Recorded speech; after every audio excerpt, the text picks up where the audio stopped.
someone fetch the oven gloves because 2025 is cooking up some sizzling new mountain bikes. So we've chosen the 15 new bikes that we're most hyped to ride next year.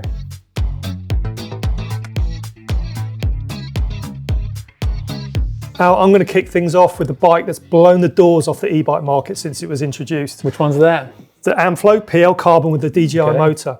It's got everything, right? It's got ludicrous power, it's got generous battery capacity, impressive weight, it's even got competitive pricing. Yeah, Danny, that's all well and good, but what I want to know is the motor reliable, and is this thing going to chew through cassettes for breakfast? Absolutely, and also having ridden it, I think that the frame and the build is at the SL end of the spectrum. Yeah, it's definitely not built like an enduro bike, right? So Danny, one e-bike that won't be spitting expensive cassette teeth is the Nicolai Saturn 16 MGU. Yeah, this is like the Mercedes G-Wagon of the e-bike world. It's got the Pinion MGU drive unit with the built-in gearbox as well. And the Gates belt drive. Yeah, if you're a bit lax with your mechanical TLC, you're going to love the maintenance-free belt drive. And the gearbox oil only needs changing every 10,000 kilometers. 10,000 kilometers, man. That's like less than the van. Yeah. It's pretty wild, right? Now you can choose a 960 watt-hour battery. So, I mean, with that thing in there, you're not even going to need to charge it that often. Yeah, but 11,000 euros, I'd want it to do my laundry as well. That's asking a lot, Danny.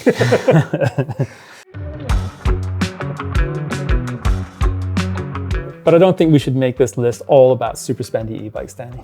Yeah, and there's been a really cool bunch of budget full suspension bikes launched recently. Like the Voodoo Canzo, right? Exactly. The travel has grown by 10 millimeters. The reach has grown by like 30 millimeters. It's got bigger 29-inch wheels. Head angle's 2 degrees slacker. It's been thoroughly contemporized. Yeah, I mean, Guy's been riding it a bunch and he told me it absolutely filled him with joy. So Danny, what are we looking at price-wise for this bike? Yeah, there are two models, one at 1,400, one at 1,800. Next time you're in your local Halfords for some screen wash or some AdBlue, then go and have a look at them, check them out. Yeah, totally. Voodoo's not having it all its own way though, Danny, because Calibre's back with a new Bossnut at 1,500 quid and it's gunning for the Canzo. We've actually got one here. It's gone through a similar transformation. It's got bigger wheels, more travel, and the geometry is now longer, lower, and slacker. I mean, it looks a lot like the old bike with the rough edges rounded off. Yeah, I mean, like it's totally ready to shred. I mean, it's even got like the dropper post fitted as standard. You've ridden it, right? So sum it up for me in a word. Fun. Sounds like music to my ears. Totally.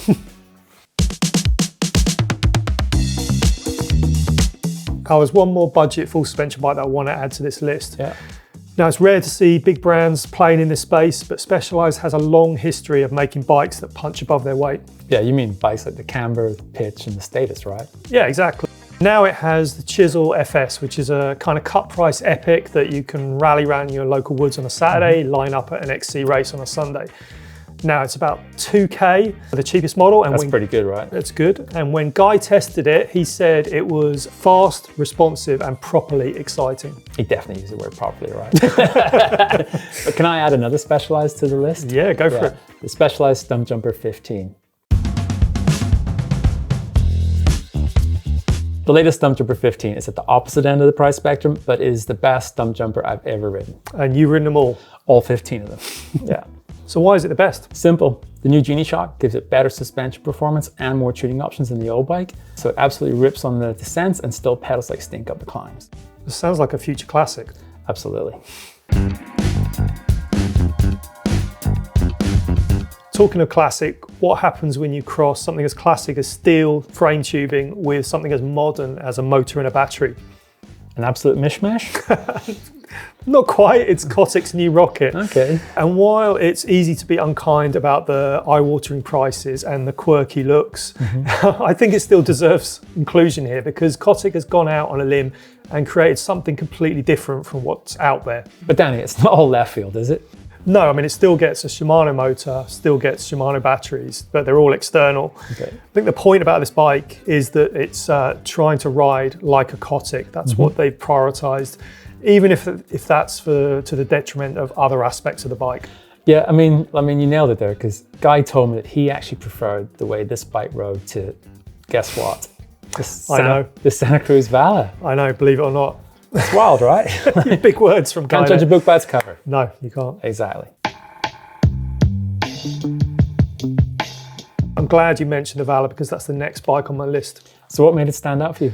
Well, partly because Santa Cruz has unshackled itself from the limitations of the VPP and actually designed the bike around a battery and a motor instead. Yeah, it's a cool looking bike. The weight, the travel, the geo, the sizing, all look on point. And with the Bosch CX motor, you've got next level control. Yeah, it's definitely the one bike with the new Bosch motor that I'm most excited about. Cool. What about you? Well, I'm really excited about the new Whyte Elyte 150 Evo. So that's basically our SLE Bike of the Year test winner with a full fat motor.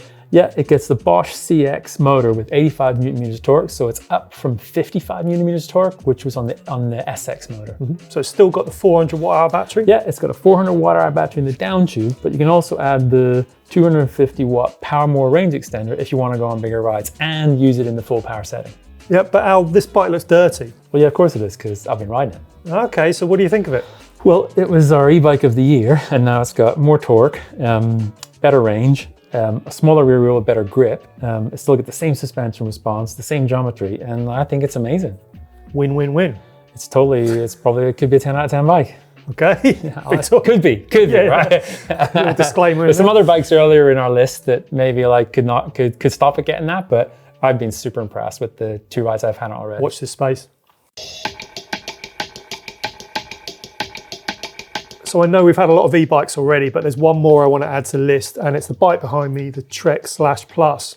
And it's basically a Trek Slash with a TQ motor and a battery. Well, Danny, you sound pretty excited now, but like when this bike first turned up, you weren't that pumped on it. Yeah, I'll concede that.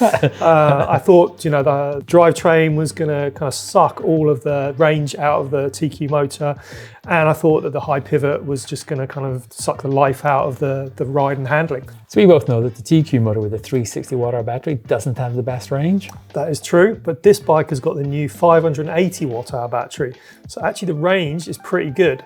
I got 1,000 meters of climbing out of 65% battery using Mode 2. Okay, that's not bad actually, is it? That's pretty good with DH casing tires and everything. So yeah, so there must have been something else about this bike that impressed you, because I mean, it's not crazy range, is it? No. Yeah, I thought the ride and handling was really good, and it was an exciting bike to ride. It didn't have all the traits of a high pivot bike in that it was easy to manual, it was easy to bunny hop, like it was actually really agile. Okay, I mean, Danny, this is the second bike in our most excited bikes for 2025 that we've actually ridden. So we're kind of going off script a bit here.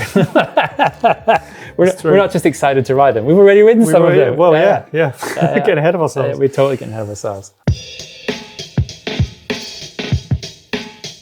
Staying with Trek, and a bike that probably no one's ridden, is a steel prototype that they teased on social media. Yeah, it's I think the Pipedream they're calling it. It's like a steel top fuel. Yeah. It's a 4130 front triangle mated to a production top fuel rear end. That's right. And the funny thing is, Trek has spent years developing all these proprietary technologies and features, internal down tube storage, adjustable geometry, smooth welds, and hydroform tubing that looks like carbon, all this stuff, you name it. And yet this bike comes along with none of those features on it. And it probably gets more attention than any Trek has for years. Yeah, I mean, that's the power of social media, right? Danny, are they going to make this bike? I mean, I've got no idea, but it's cool to see a big brand like Trek, let their hair down, get out of the comfort zone and make something kind of quite different. Totally. One brand that's definitely not afraid to do things differently is ARC8. They're a small Swiss brand making high-end, low-volume bikes, and they definitely don't conform to the mold. Yeah, we saw the Extra Enduro bike at Eurobike on the In10 suspension stand, and it looks stunning. Yeah, it's such a cool bike, right? The clever thing about the ARC8 is that the shock slides on a rail rather than being attached to a rocker link, so it can have a really consistent progression rate throughout the entire stroke. Yeah, and they also use a flex day rear end to save weight, and I think there's cool internal storage and stuff as well. Yeah, they're definitely not afraid to do things differently. It's Danny, it's getting pretty long this video. Got time for a couple of downhill bikes? I've always got time for a couple of downhill bikes, Al. Well, let's start with the Pivot Phoenix then. This bike's being developed in plain sight on the World Cup circuit, and it's fair to say that Pivot's had its ups and downs along the way. Yeah, but now I think it's really exciting that you can actually just go and buy the bike that Bernard rides. But it looks really complicated. Yeah, it is, but it's actually quite simple because the extra chains and chain rings reduce friction, so the bike actually will pedal better. And an added benefit of there's no lower guide, so you get extra ground clearance too. I mean, that's really smart when like every millisecond counts, isn't it? Absolutely. I mean, racing brings out the best, not just in the riders, but also in the manufacturing. So another bike being fettled and honed in front of the world's downhill fans is the Canyon Sender. Well, Danny, that's assuming they're going to call it Sender. True. Yeah. I mean, what's interesting with that bike, so I've already tested, I mean, that was it won our downhill bike test, right? Yeah. It's actually got quite high anti-squat. Which is why you see a lot of riders running O-chains. Absolutely. So switching to the new sort of, I don't know if it's a high pivot, mid pivot, it's basically switching to an idler design will definitely allow them to tune the anti-squat and the pedal kickback more accurately than on the current bike. There's another new downhill bike in prototype form that hasn't been raced on the World Cup circuit. Yeah, it's the new Scott Gambler. I mean, again, if they're going to call it the Gambler. Don't have a lot to go on this one, but I've seen a couple of reels posted by Ethan Craig, and you can plainly see the new bike. And the kind of distinguishing feature is that the shock is hidden inside the frame, like all of Scott's full suspension bikes. Well, they're going to need some crazy linkages to package that all in there, aren't they?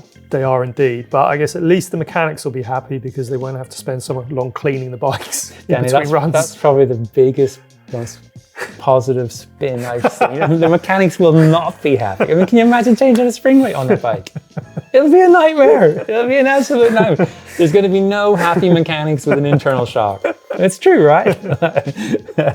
So there you go. Thank you very much for watching, and let us know in the comments which of these bikes you're most excited about.